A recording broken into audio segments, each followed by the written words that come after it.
So I encourage you, if you're learning photography as I am, to find a fun place to do it and find a supportive atmosphere.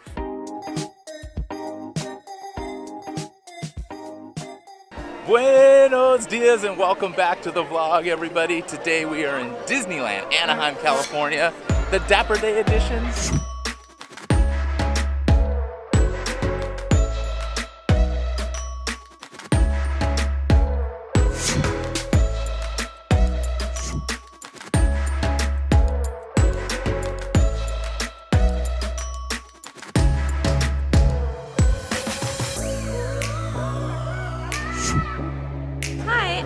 And I'm here at Fall Dapper Day 2018. This is a biannual event at the Disneyland Resort. There's a convention at the convention center as well as the Dapper Day prom. We have this twice a year at the parks. People dressed as dapper. It can be from anywhere from the 20s, 30s, 40s, 50s, anything you like, really. Have a good day at the parks. Good job, Ollie. Crushed it.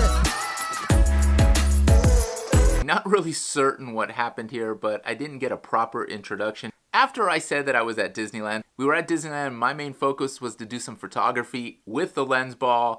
Here's the rest of the video.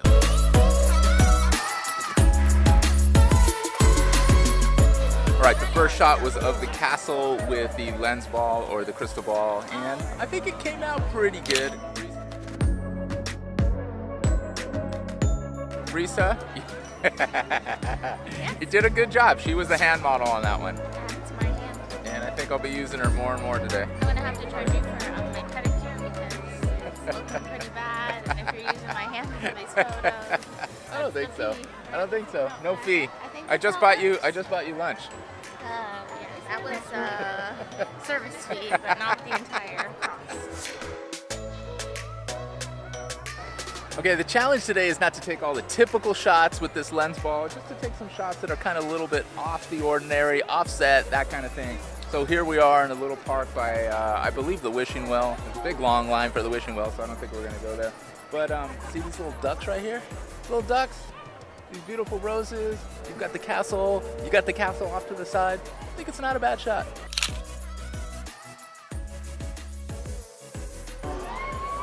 All right, my next shot's gonna be of the teacups. I think this is a better shot at night, but let's give it a go here at midday. Here's where we're gonna interject and take a little break from Disneyland and go into Lightroom and see how I edited at least one of my Lensball photos. So what I like to do immediately with the Lensball photos that I take, so I like to go over to the Radial Filter, select it. I like to go ahead and hold down Shift, and it enlarges at the same diameter. Get it somewhere where it's pretty close to the edge. It does not have to be perfect. I can go over here to the feather slider and adjust that a little bit, but I'm not going to do too much there. I'm going to go ahead and click Invert Mask. What that just means is I'm going to edit everything inside of the Lensball. I like to do is double click on effect, so I make sure that I reset all of the sliders. I start with the temperature. I want to see what that looks like. If you go to the left, it's going to make it a little bit cooler. And remember that it's only happening inside of the Lensball because that is the area that I've marked off. But if I go to the right on the slider, you're going to see it's going to warm it up a little bit.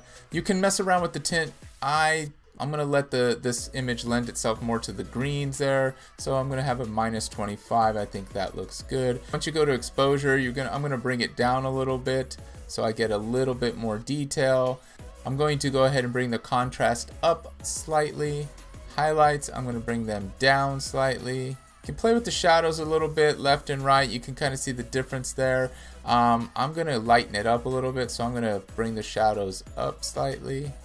I'm going to bring down the whites a little bit, bring down the blacks slightly, so I get a little bit more detail in the building in the background. Clarity is always interesting to me, so if you pull it all the way to the left, it becomes more of a water painting inside, and if you pull it to the right, it just gives you that nice bold detail. And in some image, I don't have a preference. I just look at the image and I just try to make a decision on what feels good. There's no wrong or right here. I'm just going to bump up the clarity to about 50.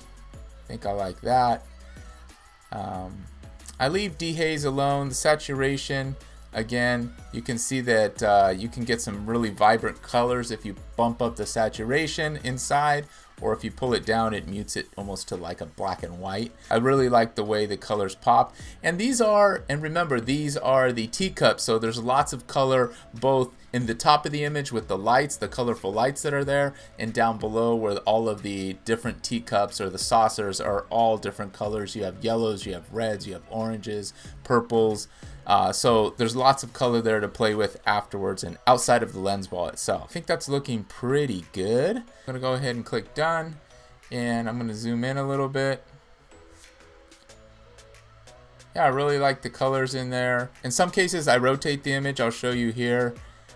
So you get the Lensball kind of right side up, or I guess upside down, but it's right side up because it inverts the image. There's other ways that in Photoshop you can actually turn just that image. I've done that before as well, but this is just a simple tutorial on kind of just editing the existing image. We want to try to make these colors pop a little more. So what I'm going to do now is I'm going to adjust some of the color and edit some of the outside of the Lensball. Essentially we have an image inside of an image, or a picture in picture. I'm going to go back to the Radial Filter, select it. I'm going to put another filter holding shift down. I'm going to put another filter on the Lensball. And what I'm going to do this time is I'm going to leave the Invert Mask unchecked here. And so what it's going to do is everything that I edit is going to affect everything outside of the Lensball this time. And I'm going to go ahead and bump up the color a little bit, or you can bring it down and make it a little cooler, but these are some vibrant colors. I'm going to play with them a little bit. I'm going to bring it up to 40. I'm going to leave the tint alone. Exposure, again, you can bring it up, you can bring it down. I'm going to bring it down a little bit, and we're going to play with the colors in a little bit to see if we can get those yellows and reds to pop. But for now, I'm going to bring down the exposure a little bit so we get a little bit more contrast. Speaking of contrast, I'm going to bring up the contrast slightly, bring down some of the highlights, shadows. I might bump the shadows a little bit there. The whites, I'm going to lighten it up just a tad. I'm going to bring down the blacks. Maybe bump it up a little bit. That's probably too much. Okay, I see that. It's starting to pop a little bit. Clarity, again, as a reminder, if you bump up the clarity, it becomes really, really defined and clear, or well, that's what clarity means, right? And then if you bring it down, you're going to get kind of that watercolor feel. I'm going to bring it down a little bit, almost to give that bokeh effect a little bit, even though we do have some blurring in the background. So it's already blurred, so I think the clarity, pulling it down a little bit, doesn't hurt. Sharpness, I'm going to bump it up just slightly. I'm going to feather this a little bit.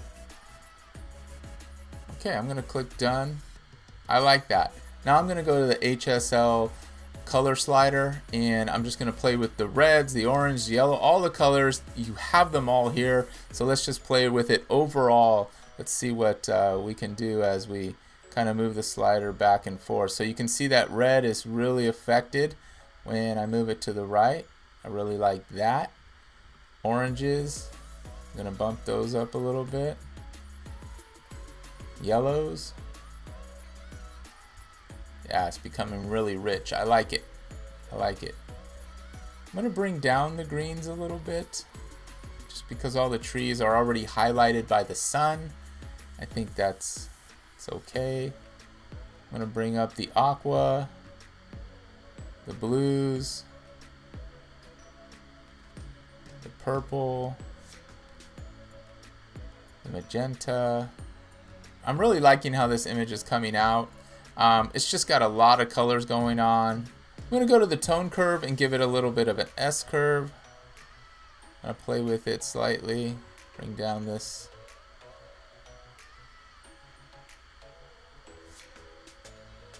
Okay, it's definitely not the perfect image. I'm just really digging the colors, and I wanted to make them pop a little more. Here's what the original image looked like.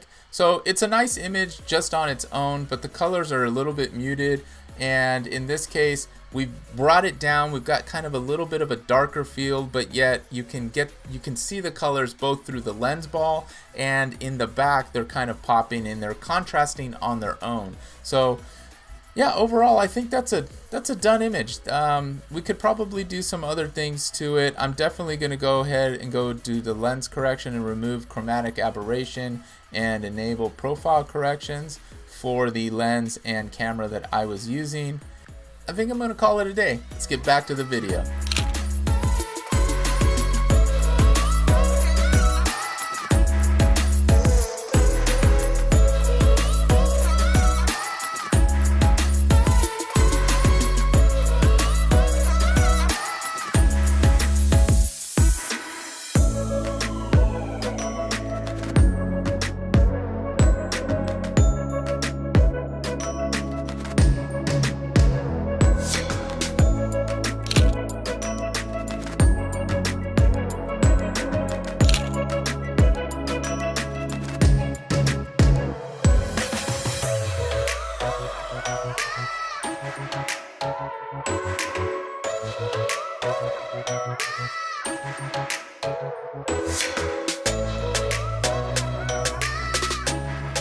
Okay, I hope you enjoyed Dapper Days at Disneyland and that Lensball experiment. I had a lot of fun shooting the video, and you know, nothing's ever perfect when you go out and shoot video and photography. It was just a fun time, a fun place to do it. So I encourage you, if you're learning photography as I am, to find a fun place to do it and find a supportive atmosphere. And everybody's taking pictures at Disneyland, so it's an easy place to fit in and just take the pictures that you want to take. Alright, if you enjoyed any part of this video, give me a thumbs up and a like. I'd appreciate it. Hey, subscribe if you're not subscribed. I would love to have you aboard on the Buenos Diaz vlog. And please leave a comment down below. Let's chat. I'd love to talk to you. Alright, remember, always sprinkle a little bit of fun in your life. And when you're having that fun, remember to always keep it fun enough. Until the next one, outro. Bing!